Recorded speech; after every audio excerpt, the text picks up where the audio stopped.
So before I start, I just thought I'd give you a couple of facts about the UK. So first of all, we're ruled by people who wear very big and silly hats. Secondly, God save the king, sorry, yes. Secondly, we sometimes make very bad decisions, like cutting ourselves off from our friends and trading partners. Yay. But we are actually quite good at fundraising, and we have a very mature fundraising market in the UK, and I'm here today just to provide you with a few insights from that, and hopefully some of this will be useful for you. So I thought I'd just start by telling you a little bit about myself. I'm the director of a social change and fundraising agency called ChangeStar, and we help good causes to work with people to improve their impact and to raise more funds.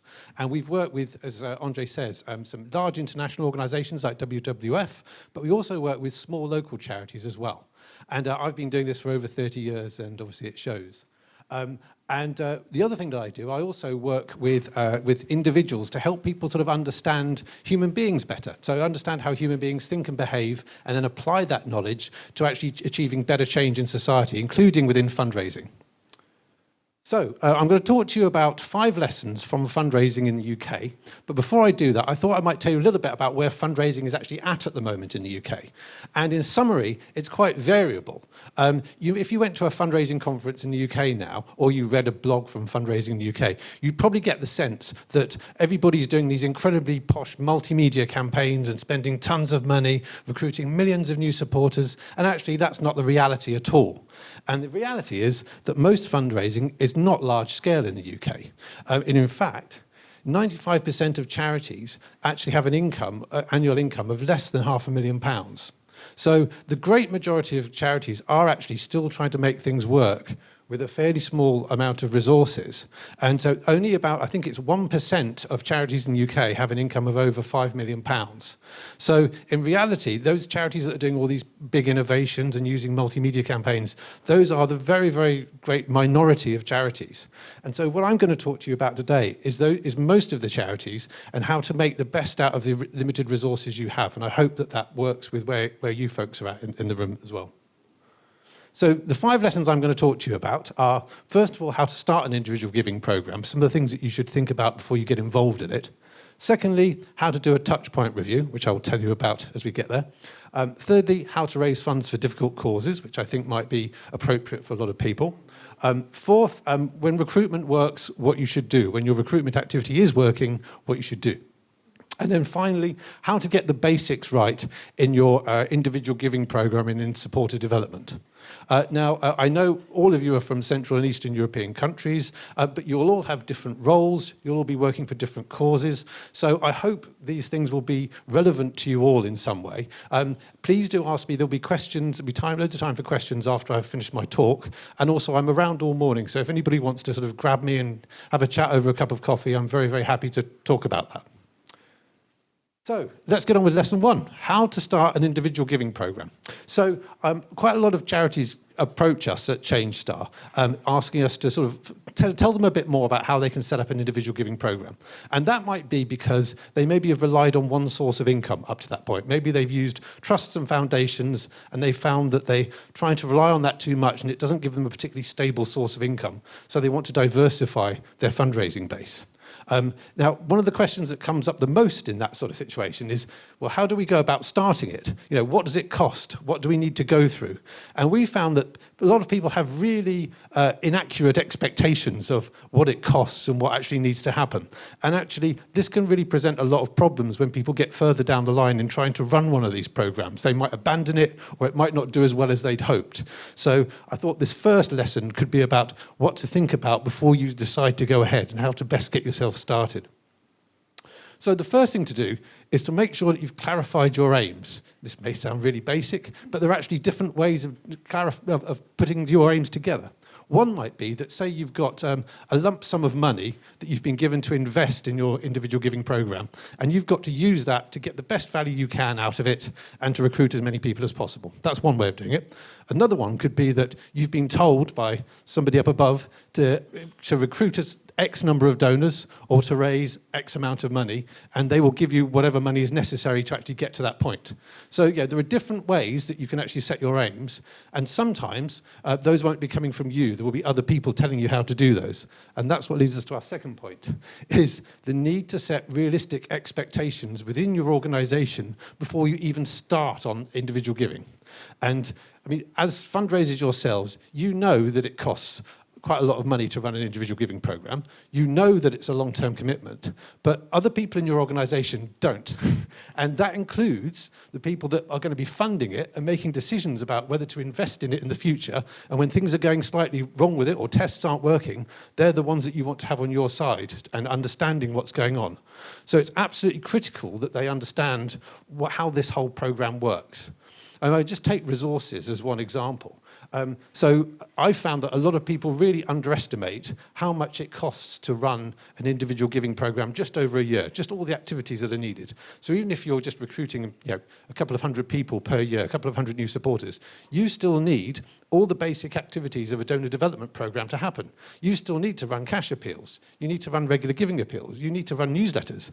So you need to pay for all that, and you need to pay for the staff that are going to do that for you. So that costs money. So that's the first thing they need to be aware of. Another thing they need to be aware of is that it's a long-term commitment. It's not, individual giving is not a simple way of just raising cash in the short term. It's in the first couple of years when you're building a program, it could actually lose you money. And it's only after 3 or 4, however many years it is, that it really starts to become an ongoing income generator, and you see the benefits of more regular givers coming on board, and you actually start to generate proper long-term income. So it's critical that you make people in your organization aware of that, so that they're with you for the long run and supporting you, rather than hindering your progress. And I think that leads to the next point, is that you really have to have senior management behind you on this, because when things get difficult, they are likely to be the ones that go, I'm not sure about where we can fund that extra bit of work that you're looking at. But what you want is them behind you going, yes, you should take a risk on that because it's a calculated risk and we've talked about it and I know that you know what you're doing. So really get them behind you.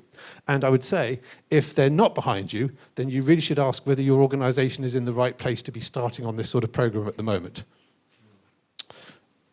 And then, assuming that you've now got all these other people in your organization really excited about individual giving and really behind it, your next stage is to build an individual giving plan. And this may sound like I'm saying something incredibly obvious here, but there are lots of charities in the UK that I've worked with that spend quite a lot of money on their fundraising and don't have an individual giving plan, or they don't have a very good one at all. And it's crazy, because having an actual plan gives you a roadmap for where you want to be heading with your stuff. And if you sort of deviate from that path or things aren't going right, it gives you a road to kind of go back on to make sure you're going in the right direction. And really what I would count an individual giving plan as is something that maybe sets out your plans for the next 3 years for the individual giving program. So it sets out your aims, it sets out a detailed plan of activities, at least for the first year, along with budgets and the likely income that you're going to be getting from them, and just sort of forecasts that and works out where that should go. And then the other thing you need to do is, once you've written that program, once you've written that plan, that's the easy bit, obviously, is to review progress regularly on it. So again, you can't just sort of write up a plan and then dump it and leave it on the shelf to gather dust.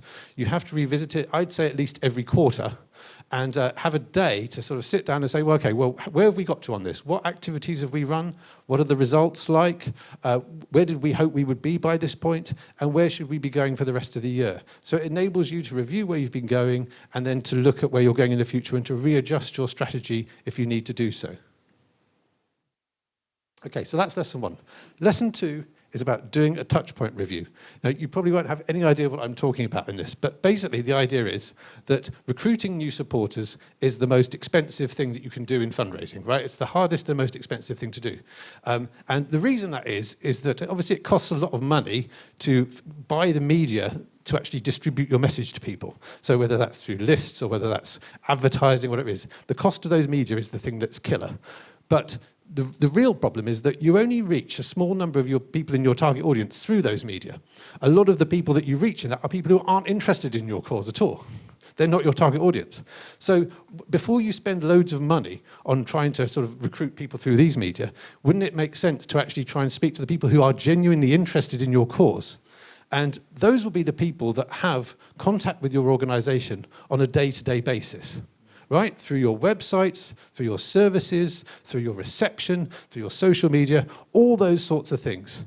And the way that we suggest doing this is to do a touchpoint review, which is actually looking at all the different touchpoints that your organisation has with the public, and then optimising each one of those to seek donations in the most effective way.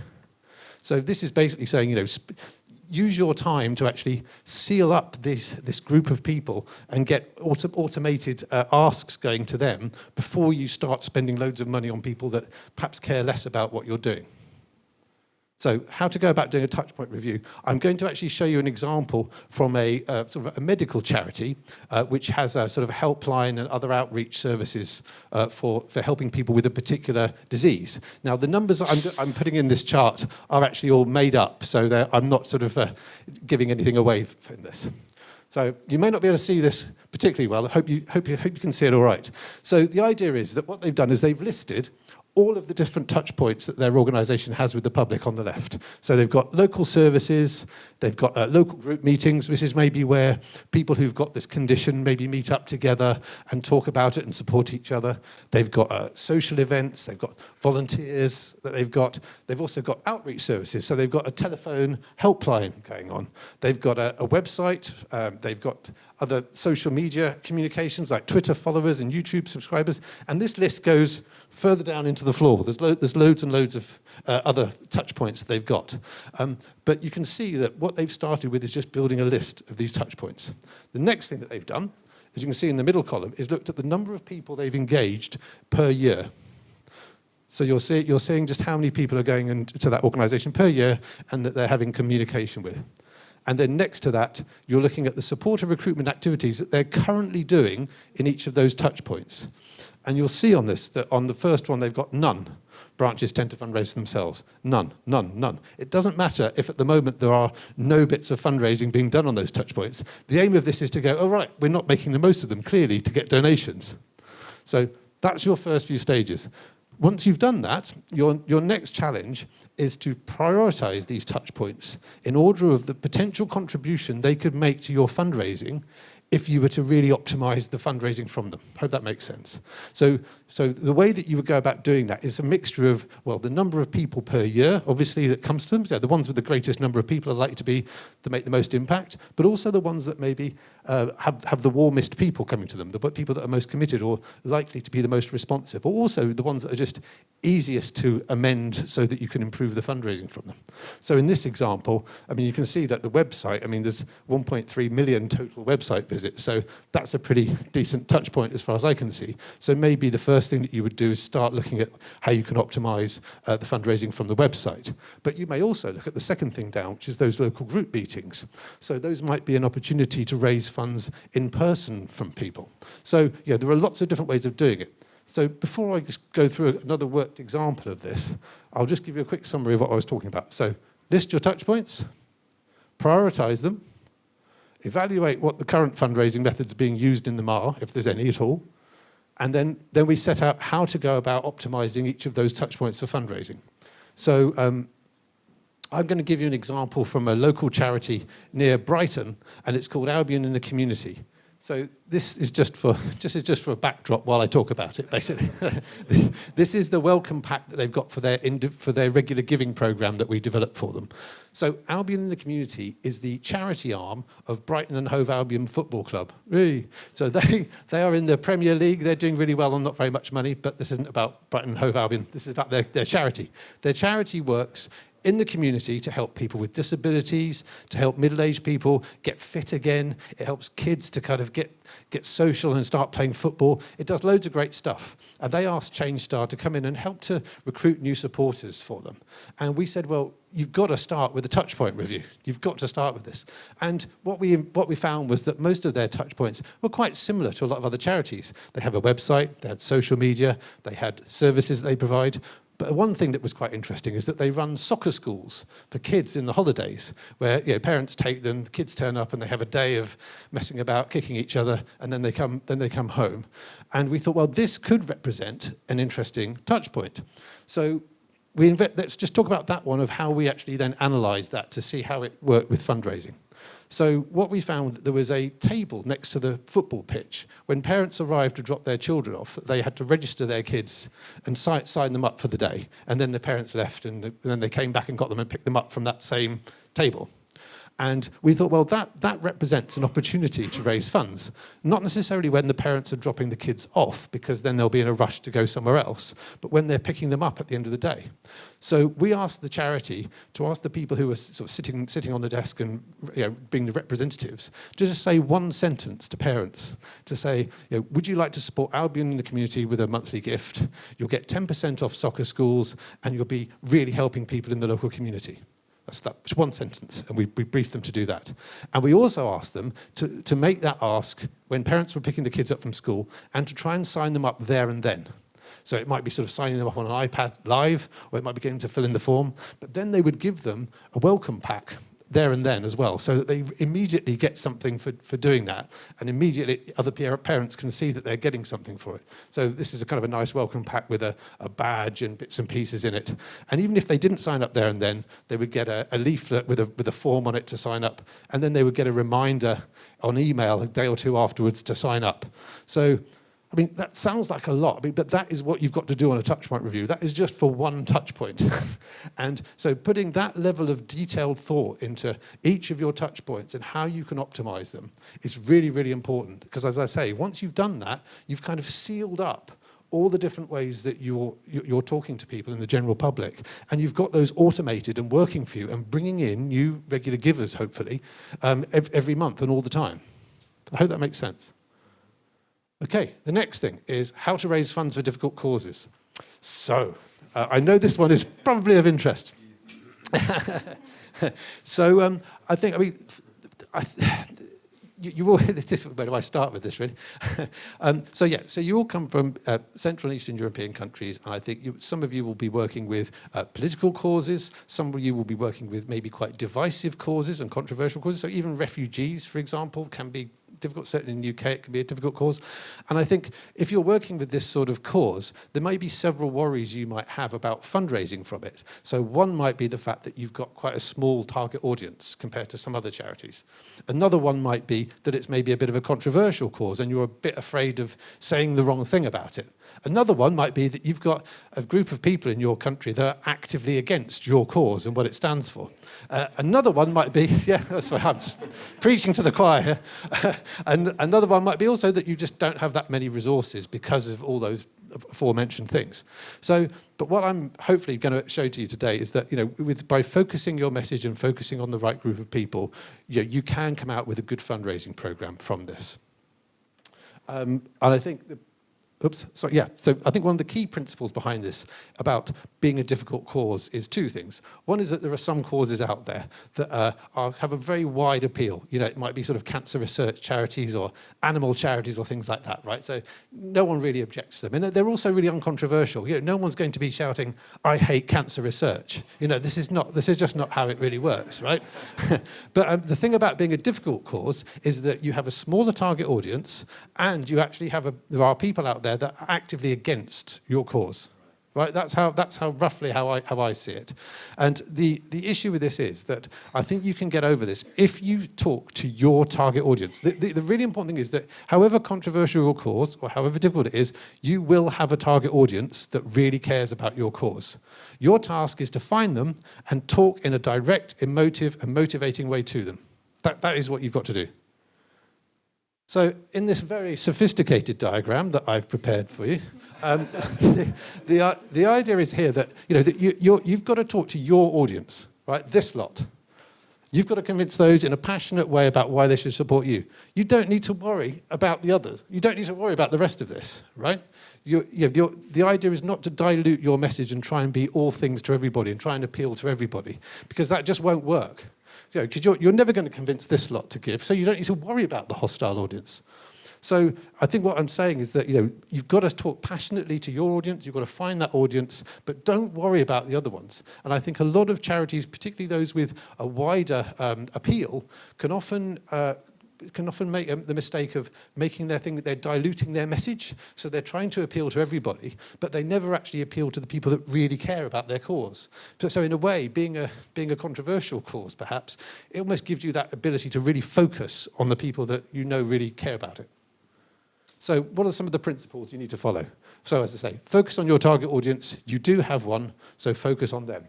Secondly, understand that audience. So try and build a profile of the people that are in your audience. You know, what sort of age range are they? What sort of political views might they have? What sort of other issues might they be interested in and care about? And what are their interests? So, for example, just with something like a refugee charity, say, I mean, it might be that people would have liberal views, maybe left-wing leaning views. It might be that they're interested in books and literature and things like that. You know, just that's really a couple of really rough ideas. But build a profile like that for them. And if you have several different audiences, build a profile for each of those audiences. Because that will really help you with the next thing, which is about thinking where to find those audiences. So it's probably the same where you are, but in the UK, we have lots of different ways of finding these audiences. So we have magazines in which you can put press adverts for fundraising, you can do inserts, you can use Facebook advertising, you can use door drops, all these different methods. But most of them require you to have some sort of selection criteria to help you narrow it down to focus your audience. So if you can find some criteria about the profile of your audience that enable you to do that, that would be really helpful. So for example, if you're looking to find people that have got liberal left-wing views, then there are probably some magazines out there that they would read that you can start testing media in. Right, so that's how to find them, right? That's roughly how to find them. The next, a really important thing is how you actually communicate with them. And the secret to communicating with people in this type of cause is to talk to them in a passionate and strong and direct way. So you've really got to engage their emotions and make them raise their hands and go, yes, I really support that. And just give you an example, this is a pack that we did for Greenpeace a few years ago. And you know Greenpeace, they're uncompromising, they're very active, and they take lots of risks in trying to stand up for the environment. And they wanted a pack that would talk to their supporters about these commercial trawlers. You know, the ones that sort of dredge the bottom of the sea and harm the seabed and all the marine wildlife within it in a bid to try and get as much fish and make as much money as possible. So they asked us to do this. Now, if you look at the wording that we've used in this campaign, it's very strong. So I'll just read you the subheading. Monster ships and their greedy owners are rapidly pushing the oceans towards collapse. Whoa, blimey. You know, that's strong, right? So, I mean, if you showed that to maybe, I don't know, 3/4 of the people in the UK, they'd go, ugh, that's way too strong. I hate it, horrible messaging. But for the Greenpeace audience, they love it. They're like, yes, they are, aren't they? They are pushing the oceans towards collapse. So that's what you want, right? So this is what I'm saying, is that you've got to get people to get emotive and raise their hands and forget about the others. So this pack raised hundreds of thousands of pounds and was one of their most popular and successful packs. So it's really important to be bold in your messaging. Once you've done that, I mean, it will take you quite a while to get to the point where you've exhausted all the different audiences that you might be able to appeal to on that. But once you've done that and you found them and that's working well, there are maybe some other ways that you can go beyond that target audience of yours. And here are just 3 examples of how you might go about doing that. One is to test a really simple adjustment of your message. And I'm not suggesting there that you sort of dilute it and try and make it all things to everyone. That's not what I'm suggesting. But it's that perhaps you could make it work within some universal values, for example. You could talk about justice and fairness and care and kindness or whatever it is, but relate to your cause. So soften the message a bit, but don't actually dilute it, if that makes sense. Another thing, a really powerful thing to do, is to find some hooks into your audience. And these are basically sub-themes. So once you've talked to people about the broad cause, maybe there are some ways you can engage people about parts of your cause. So you're now looking to sort of get towards people that maybe don't agree with the whole of your cause, but there are bits of it that they might go, oh yeah, no, I agree with that bit. I see what they're doing with that. So that might relate, for example, to something like education or to health or to children or to the environment. You know, there might be bits of your cause that relate to those things, because that can also help you to identify new audiences. So, for example, I will show you an example that we've done here for Humanists UK, which is a charity in the UK that is helping people to live good lives without God. So it's a potentially controversial charity in some countries. Yeah. So should I just go to the next slide? But so this is also about helping people to live good lives without God, but it's also about campaigning against the overreach of religion in British society. So it might be in terms of the health service, it might be in terms of education, in terms of the House of Lords. There are lots of areas where in England that does overreach in some people's minds. And so we've done a lot of work with them to recruit new members to their organisation simply on the basis that support Humanist UK. But we then realised that it was time to start looking at some hooks. And the first one we thought about was education. So we did some fundraising press ads for them about education. And I'm sorry if you can't see this very well. I found it really hard to kind of go down further, but there's a donation form on the bottom right of the thing. So there's a lot of copy in the ad, and then there's a donation form at the bottom that people cut out and send back. And this one was about education. So it was telling people about the overreach of religion in education. So that might be in terms of school assemblies, about using worship, about maybe religious ideas coming in too much to schools. And again, this would be, a lot of people would really hate this, would really not like it. But when you put it in the right places, there will be an audience that go, yeah, blimey, I really agree with the fact that it's overreaching. And those people will respond, the others won't, and you don't need to worry about the others. The other great thing about using this hooks idea is that it opens up some other audiences to your message. So each of your hooks, for example, education, I mean, that has now opened up other audiences. So, for example, teachers, parents, and each of those audiences has their own media that they read. So there are teaching magazines in the UK. There are parenting magazines. So you can place adverts and inserts in those things. So again, it's just about thinking laterally to try and find a way of getting people into aspects of your course. And I'll finish this little section with another one. This is another slightly controversial charity, and this is called the British Pregnancy Advisory Service. And they campaign for women's safe access to abortions and abortion rights in the UK, which is, again, a controversial thing in many countries. And at the time of doing this advert, it was particularly controversial because they were campaigning for safe spaces around abortion clinics in the UK, because women were being harassed when they tried to access some of the services by protesters standing outside those things. And we were looking to try and create safe spaces for people. So they asked us to help them try and recruit new supporters on the basis of some of this. So going through the process I've just talked to you about, we did a bit of a profile of their audience, and we identified that, yes, some of the people were liberal-leaning, probably a bit left-leaning. They were interested in literature and books and things like that. So we chose some media to do the press ads in that were left-leaning and related to books, like the London Review of Books in the UK. There's a famous magazine. And we then developed some creative that tried to show the injustice of this, but also that brought out the sense of threat, so that when you look at it, you think, oh, God, that feels horrible. That feels horrible. So, yeah, you've got a picture of a man, obviously, pointing, haranguing, pushing, and every day in the UK, across the UK, women are harassed and intimidated while they seek treatment. So it's about really pushing that sense of threat and injustice on people. And the results from this press ad were really interesting.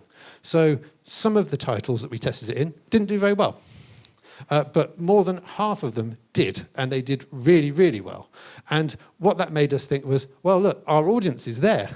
Our audience is in these titles. We've identified some places where they are, so you can then roll that out, and you can then find similar titles. But again, it reflects what I was saying, is that some of these tests won't work, but when they do, you've really got to go for it, and you've got to realise that your audience is there.